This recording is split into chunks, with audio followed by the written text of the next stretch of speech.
Assalamualaikum warahmatullahi wabarakatuh. Selamat datang di channelnya Anak Pintar. Sebelum kita lanjut video ini, jangan lupa untuk like and subscribe ya. Semoga video ini bermanfaat. Selamat menonton. Di video kali ini kita akan membahas mengenai sistem peredaran darah pada manusia yang ada pada tematik kelas 5, tema 4. Simak terus videonya ya.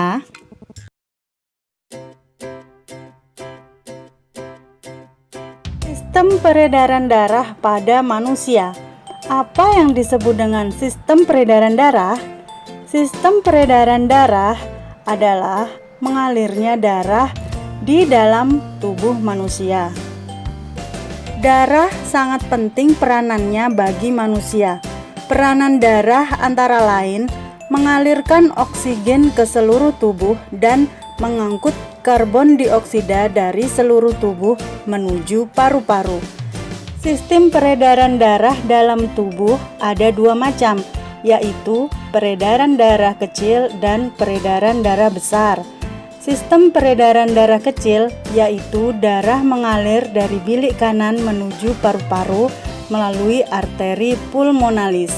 Dalam paru-paru terjadi pertukaran darah yang banyak mengandung karbon dioksida dengan darah yang banyak mengandung oksigen. Darah yang banyak mengandung oksigen kembali ke jantung melalui vena pulmonalis. Yang selanjutnya adalah sistem peredaran darah besar, yaitu darah yang banyak mengandung oksigen mengalir dari bilik kiri jantung ke seluruh tubuh kecuali paru-paru melalui arteri besar atau aorta. Selanjutnya, terjadi pertukaran darah yang banyak mengandung oksigen dengan darah yang banyak mengandung karbon dioksida ke seluruh tubuh. Darah yang banyak mengandung karbon dioksida kembali ke jantung melalui vena ke serambi kanan. Sistem peredaran darah kecil adalah sebagai berikut. Darah mengalir dari bilik kanan, kemudian ke arteri pulmonalis, kemudian ke paru-paru dan ke vena pulmonalis, kemudian akan ke serambi kiri. Sistem peredaran darah besar adalah sebagai berikut. Bilik kiri, kemudian ke arteri besar atau aorta, kemudian ke arteri, kemudian ke seluruh tubuh, lalu ke vena dan ke serambi kanan. Dalam peredaran darah manusia, terdapat beberapa organ tubuh yang sangat berperan. Antara lain adalah jantung,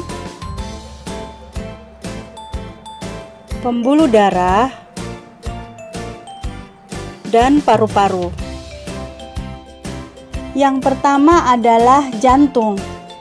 Jantung adalah organ tubuh manusia yang berfungsi memompa darah ke seluruh tubuh. Jantung memompa darah dengan cara berkontraksi dan berelaksasi secara bergantian, sehingga jantung berdenyut, mengembang, dan mengempis. Jantung terletak di dalam rongga dada sebelah kiri. Ukuran jantung kira-kira sebesar kepalan tangan pemiliknya. Jantung tersusun atas kumpulan otot-otot yang sangat kuat, disebut juga miokardium. Jantung terdiri atas 4 ruang. Yang pertama adalah serambi kanan, kemudian ada serambi kiri, ada bilik kanan, dan ada bilik kiri.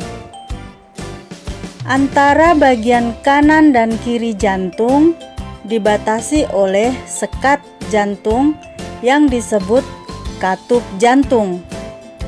Katup jantung berfungsi untuk mencegah bercampurnya darah yang mengandung oksigen dengan darah yang mengandung karbon dioksida. Otot penyusun bilik jantung lebih tebal daripada otot pada serambi jantung. Hal ini disebabkan tugas bilik jantung lebih berat. Tugasnya yaitu memompa darah keluar dari jantung ke seluruh bagian tubuh.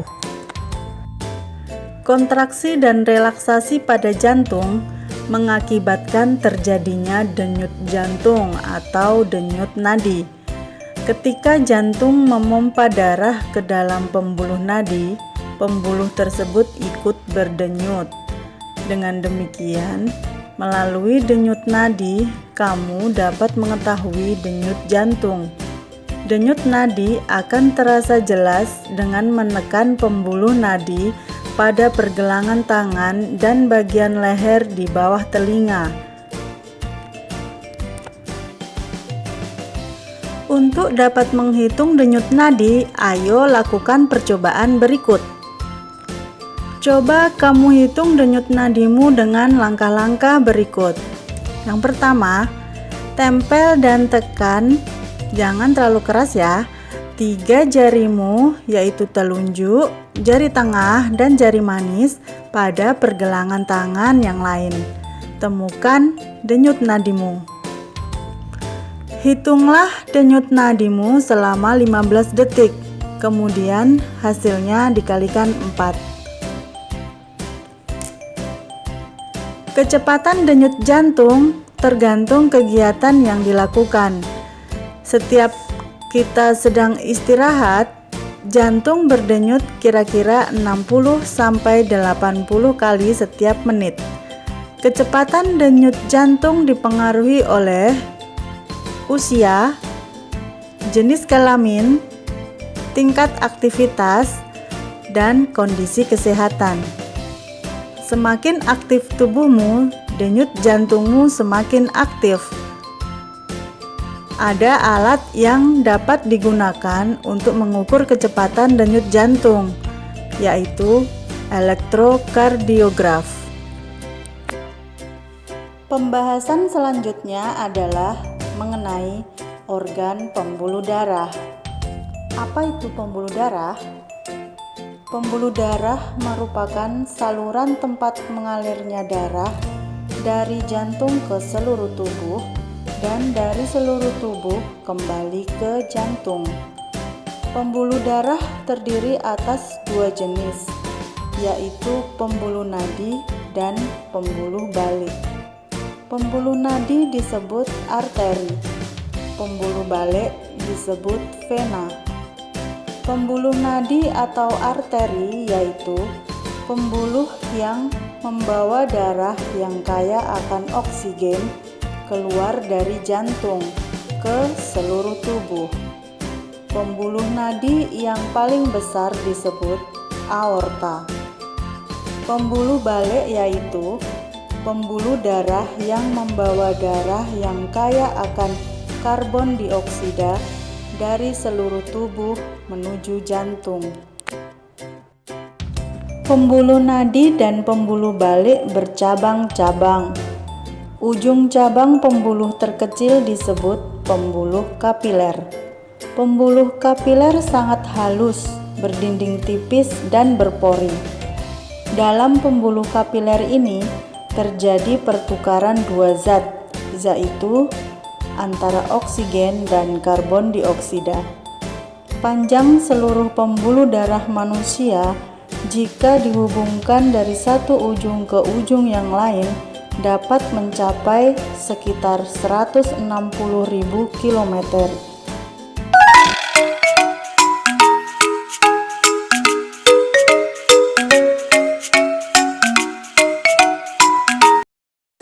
Pembuluh nadi dan pembuluh balik mempunyai peranan yang sangat berbeda. Apakah kamu tahu apa itu perbedaan peranan pembuluh nadi dan pembuluh balik?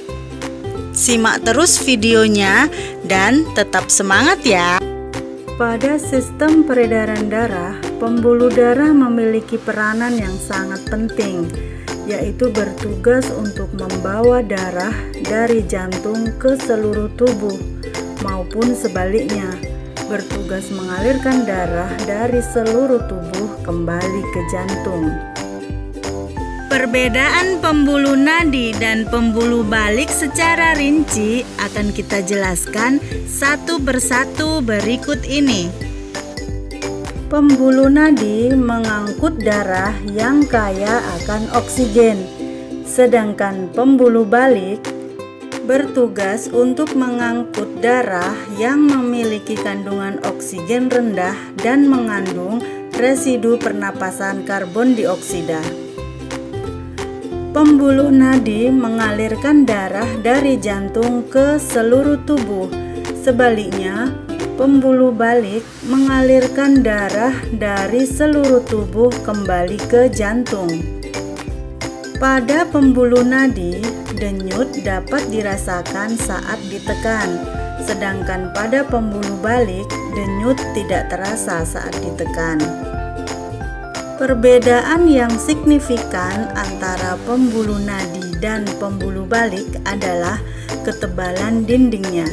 Pada pembuluh nadi memiliki lapisan otot yang tebal yang bisa berkontraksi untuk memperkecil ukuran arteri atau berelaksasi untuk menjadi lebih lebar sesuai dengan kebutuhan tubuh. Sedangkan pembuluh balik berdinding tipis karena lapisan ototnya lebih tipis. Selanjutnya adalah letak pembuluh darah. Pembuluh nadi terletak sangat jauh ke dalam atau jauh di bawah kulit sehingga sangat sulit untuk melihatnya. Terlebih lagi jika ingin memasukkan jarum suntik. Ini sangat berbeda dengan pembuluh balik, di mana pembuluh balik letaknya sangat dekat dengan kulit sehingga mudah sekali untuk dilihat. Perbedaan selanjutnya adalah tekanan pada masing-masing pembuluh. Pada pembuluh nadi memiliki tekanan yang sangat tinggi sehingga jantung yang memompa darah akan mengaliri pembuluh nadi, dan sebaliknya di mana pembuluh balik dikatakan tekanannya lebih rendah, tidak seperti pada pembuluh nadi. Oleh karena itu, jika kita terluka, pembuluh nadi akan mengalirkan darah secara deras, sedangkan pada pembuluh balik, jika terluka, darah hanya akan menetes atau merembes. Kemudian perbedaan yang paling umum adalah bahwa pembuluh nadi memiliki nama lain yaitu arteri, sedangkan pembuluh balik biasa disebut vena. Organ pada sistem peredaran darah selanjutnya adalah paru-paru.